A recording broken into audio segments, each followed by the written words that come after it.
Hello viewers, welcome to my YouTube channel. In our today's class, we are going to see how we can solve quartic equations.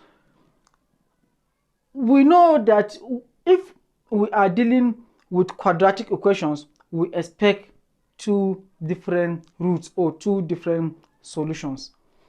If we are dealing with cubic equations, because the highest power of the cubic equation is 3, we expect 3 different roots or results or solution of the unknown. So also when we are dealing with quartic equation, because the highest power of the unknown is 4, we expect 4 different values of unknown at the end of our solution. So quartic equation is nothing but an extension of quadratic equation, from quadratic equation to cubic equation, then to quartic equation. So at the end of everything, we expect 4 different results of the unknown. Here we have a quartic equation that says x raised power of 4 plus x raised power of 3 minus 9x squared plus x plus 10 is equal to 0. We are going to solve this equation the same way we solve cubic equations. So we start by testing some integers, and these integers must either be positive or negative, but we mostly start from positive 1. So let's test positive 1 and see whether positive 1 will lead us to 0, because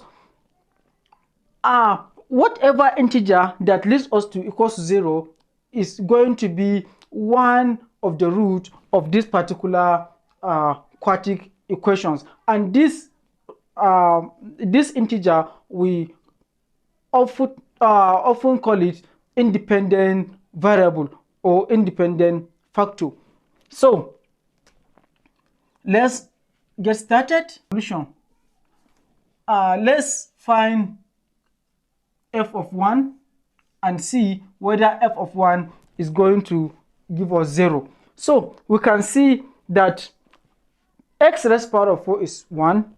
1 raised power of 4 is 1. That is, if x is equals to 1, that means 1 raised power of 4 is 1. 1 raised power of 3 is 1. So I have 1 plus 1, which is 2. 2 minus 9 is minus 7. Minus 7 plus 1 is minus 6. Then minus 6 plus 10 is actually not 0. So we can see f of 1 is not equals to 0, which is not equals to f of x. So let's try negative 1 and see, because we start from positive 1, then we move to negative 1. If negative 1 is actually not the root, we move to positive 1. Positive 2. If positive 2 is actually not the root, we move to negative 2. So also we keep testing. So let's test negative 1 and see whether it will lead us to 0. So f of negative 1 is now equals, we can see that here we have 1. Yes. Here 1 raised power of negative 3 is negative 1. We have negative 1 here because we have positive 1 here. 1 squared is 1, so we have negative 9. So we have negative 1 here, and we have positive 10. So 1 minus 1 is 0, so this one has gone. Minus 9 minus 1 is minus 10. Minus 10 plus 10 is 0. So we can see that f of negative 1 is actually equals f of x. So that means x is now equals minus 1. Are we getting it? Is there any logic in doing it? It's actually very simple. The only thing we have to understand is that we need to test integers, positive and negative, starting from negative 1. So if that is the case, we know that x plus 1 is a factor.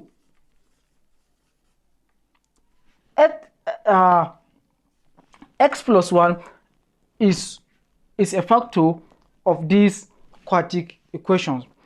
But x is now equals to -1, as minus 1 actually lead us to 0. So we can see that one of the solution of this equation, x is now equals to -1. So if x is equals to -1, let's use this -1 and form a cubic equation from quartic equation. We are now reducing the equation from quartic to cubic equation. Then from cubic, we will still reduce it to quadratic equation.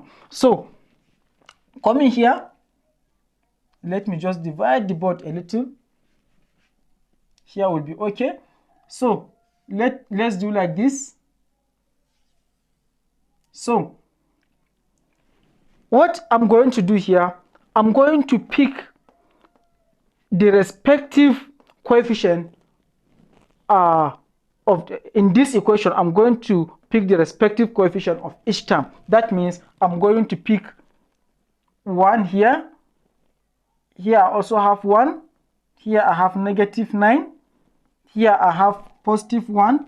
And here I have +10. Then I will draw a line like this. The first coefficient here is 1, is what we call the leading coefficient. I'm going to bring it down. So this is the leading coefficient. So the relationship between this, this is +1. My mind skipped, yes. This is +1 because, this is -1 because the -1 is our first, or that independent root, or independent variable, or independent factor. So the relationship between this -1 and this and whatever that is here beneath this line is multiplication. So -1 multiplying +1 is -1. So the relationship between whatever that is here and whatever that is beneath it is addition. So 1 plus minus is minus, 1 minus 1 is 0. And let me tell you one thing. Whatever we are going to do here, at the end of everything, we must have 0 here. If at the end of everything, we were not able to get 0 here, that means something is wrong somewhere and we need to go back and trace where the error lies. So my -1 multiplying 0 is 0. Then -9 plus 0 is -9. -1 multiplying -9 is yes. Then 1 plus 9 is 10. Then -1 multiplying 10 is -10. So we can see that 10 minus 10 is 0. So let's come to this side. It is expected that 1, 0, -9, 10, and 0 are the respective coefficient of the unknown of the cubic equation we're about forming. So this one is the coefficient of the x cubed. So we have x cubed plus this 0 is the coefficient of the x squared minus this -9 is the coefficient of x plus this 10 is constant to be equals this 0. We can see how easier it is getting from quartic equation to now cubic equation. And now we are going to use the same method we use in finding that independent factor to find the independent factor here in cubic equation. So we can see that +1 will actually not going to satisfy this particular cubic equation, because 1 plus 1, which is 2, then 2 minus 9 is -7, minus 7 plus 10 is not 0, which is not going to be the root. That means 1 is not going to be the root. To test whether -1 is one of the root of this cubic equation, all we need to do is to add the diagonal terms and subtract the result. What I mean is that this x cubed and this minus 9x are the diagonal terms. Then we add their coefficient. Then we know that this 1 plus and minus is minus, then 1 minus 9 is minus 8. Then this 0 and this 10 are the diagonal terms. So we add them. 0 plus 10 is 10. Then we subtract the result. Minus 8 plus 10 is actually not 0. That means -1 is not one of the root of these cubic equations. Then we test +2. As I told you earlier, that we start from +1. If +1 is not the root, then we move to -1. If -1 is not the root, then we move to +2. Now we are moving to +2 and see. Then f of 2, let's see, is now equals 2 raised power of 3 is 8. This is 0. Then this 2 times 9 is 18. I have 18 here plus 10. So 8 minus 18 is minus 10. Minus 10 plus 10 is 0. So we can see that f of 2 is actually f of x.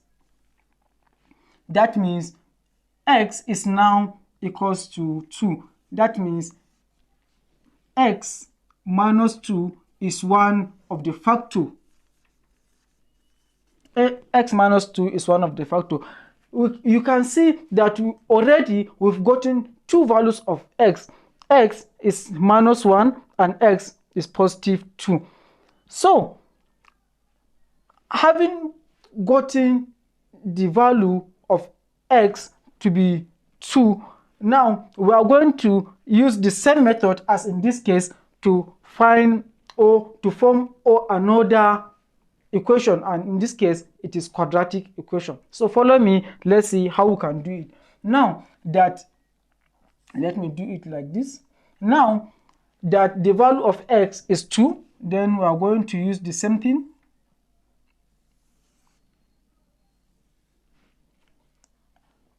The coefficient of x, I have 1, I have 0. Despite the fact that here is 0, we still put it down because it is still the coefficient of x squared here.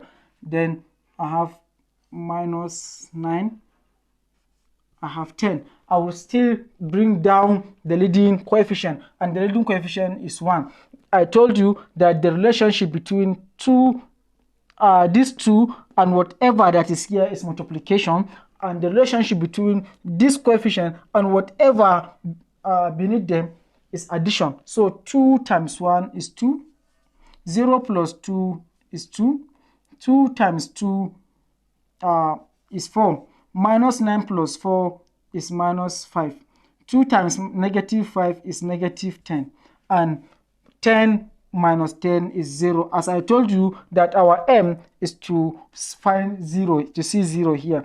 So this 1, 2, -5 and 0, it is believed to be the respective coefficient of x squared, x and the constant. So now we are forming this one is the coefficient of x squared, then this 2 is the coefficient of x, this 5 is the constant, and to equals this 0. So we can see that we have succeeded in forming a quadratic equation, from quartic equation to cubic equation, now to quadratic equation.